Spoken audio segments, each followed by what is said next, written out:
Hi, எங்கள் வீட்டோட மாலை நேரம் பார்க்கலாமா? புட்டு ஸ்கூல்லேருந்து ஃபஸ்ட்டு வந்தோடனையும் லஞ்ச் பேக் தான் எனக்கு ஃபஸ்ட்டு எடுத்துகிட்டு வந்து அது சாப்பிட்டுச்சான்னு செக் பண்ணிவிட்டு அந்த பாக்ஸை கழுவிடணும். அப்போ கழுவி கொஞ்சம் வெயிலில் காய வச்சா தான் கரெக்டாக இருக்கும். எல்லாமே அவங்க மேம்லாம் பக்கத்தில் உட்காந்து எல்லாம் சாப்பிட்றாங்களா இல்லைன்னு பார்த்தா தான் கப்பெல்லாம் மூடுவாங்க. ஒரு பிள்ளைங்களுக்குமே உட்காந்து டேக் கேர் பண்ணுவாங்க. எல்லாம் சாப்பிட்டு வந்துடுச்சு. நிறைய குக்கும்பர் வச்சதால சுண்டல் மட்டும் கொஞ்சம் வச்சிருச்சு. எல்லாம் முடிச்சுட்டு இன்றைக்கி ஈவினிங் ஸ்நாக்ஸ்க்கு வந்து ஆப்பிளும் வாழைப்பழமும் தான். இதெல்லாம் பொங்கலுக்கு தான் க்ளீன் பண்ணேன்.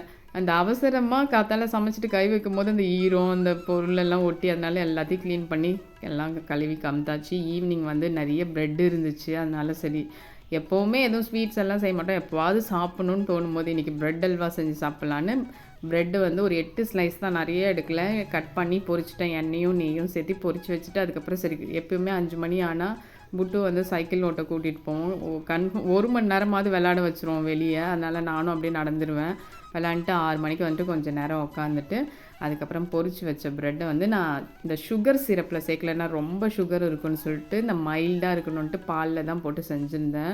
இந்த பொரிக்கும் போது இருந்த அந்த அப்சர்வ் பண்ண ஆயில், அந்த நெய்யெல்லாம் அந்த பேனில் ஒட்டாமல் வர ஆரம்பித்தோடனே எல்லாமே வெளியே வந்து மிதந்துது. ஆனால் சூப்பராக இருந்துச்சு. அந்த எக்ஸஸாக வந்ததெல்லாம் நான் வடிகட்டிட்டேன். நிறைய நெய்யும் எண்ணெயும் இருக்க மாதிரி இருந்ததால் சாப்பிட்டுட்டு நைட்டு ஹோம்ஒர்க் எழுதுன்னு சொன்னாலே தூக்கம் வந்துடும்.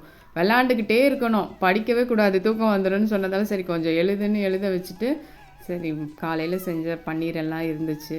சப்பாத்தி, முட்டை சப்பாத்தி மட்டும் போட்டுட்டு பொங்கல் சாப்பிட்ணுன்னு சொன்னேன்.